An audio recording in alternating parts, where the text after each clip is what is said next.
you are a new visitor in our channel, please click subscribe button and bell icon. In a post-apocalyptic world, Mallory Hayes advises two young, unnamed children that they will be going downstream on a river in a rowboat. She sternly instructs them to not remove their blindfolds, or else they will die. From this point, the film alternates between two stages of Mallory's story, separated by 5 years, until they conjoin her attempt to navigate the river and the events that led to it. 5 years earlier, a pregnant Mallory is visited by her sister, Jessica. A news report is on television about unexplained mass suicides in Romania that are quickly spreading across Europe. Jessica accompanies Mallory to a routine checkup. When leaving the hospital, Mallory sees a woman bashing her head into a glass panel, followed by others panicking as chaos erupts. Jessica sees the entity, loses control of herself as she drives, and the car overturns. An injured Mallory then watches Jessica walk into the path of an oncoming truck, killing herself.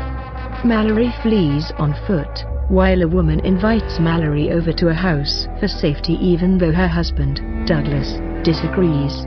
However, the woman goes into a trance, begins talking to her dead mother, and casually climbs into a burning car. Mallory is rescued and brought into their house by Tom, a fleeing passerby. While recovering at their base, Charlie, one of the survivors who seems to have somewhat comprehensive knowledge of what could be happening, theorizes that demonic entities have invaded Earth, taking the form of their victims' worst fears and driving them insane. At Tom's insistence, they cover all the windows, and they blindfold themselves whenever they must venture outside.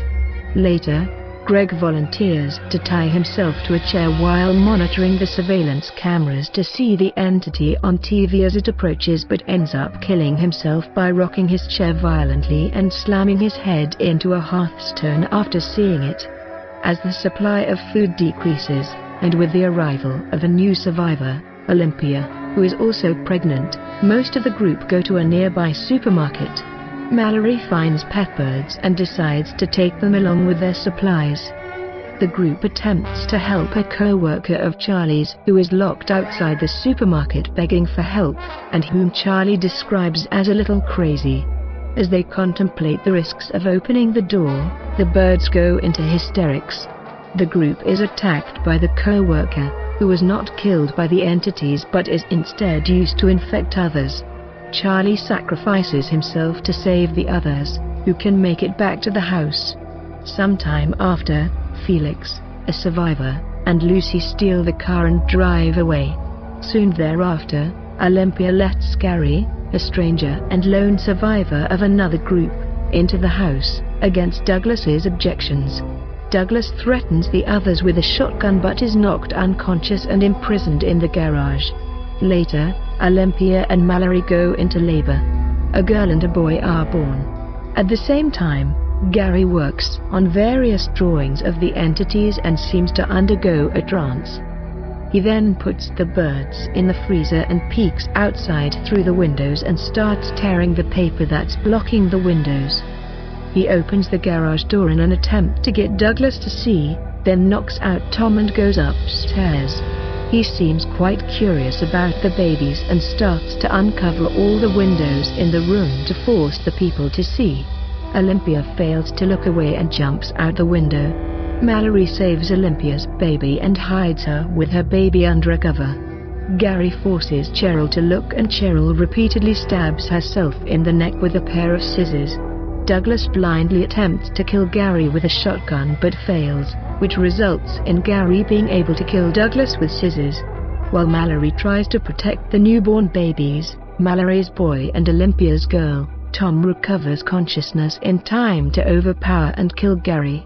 5 years later, Tom and Mallory are living together with the children, whose only names are boy and girl. Mallory is worried because she has been crossing paths with unblindfolded survivors more often during runs. They receive a transmission from Rick, a survivor, stating that they are well and safe at a community hidden in the forest. The four decide to go to the community but are ambushed by a group of unblindfolded along the way. Without hesitation, Tom runs out to distract the group while Mallory and the children attempt to escape. When the group notices Mallory and the children escaping, Tom decides to open his eyes and shoot the group dead. He is overtaken by one of the entities, but he manages to shoot the last member of the group before shooting himself. Mallory, the children, and their pet birds, which are being carried in a box to provide a warning against the entity, make their way blindfolded down the river on a boat.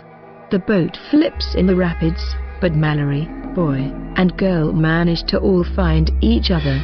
Soon after, all three are separated when Mallory accidentally slides down a hill and the entities attempt to convince boy and girl to remove their blindfolds using Mallory's voice. Mallory regains consciousness and asks the children to fight the urge and come back to her. The three eventually reach the community, a former school for the blind. They finally meet Rick. Mallory sees Dr. Lapham, her maternal fetal specialist there. She then releases the birds and finally gives the children names, Tom and Olympia, and acknowledges herself to be their mother.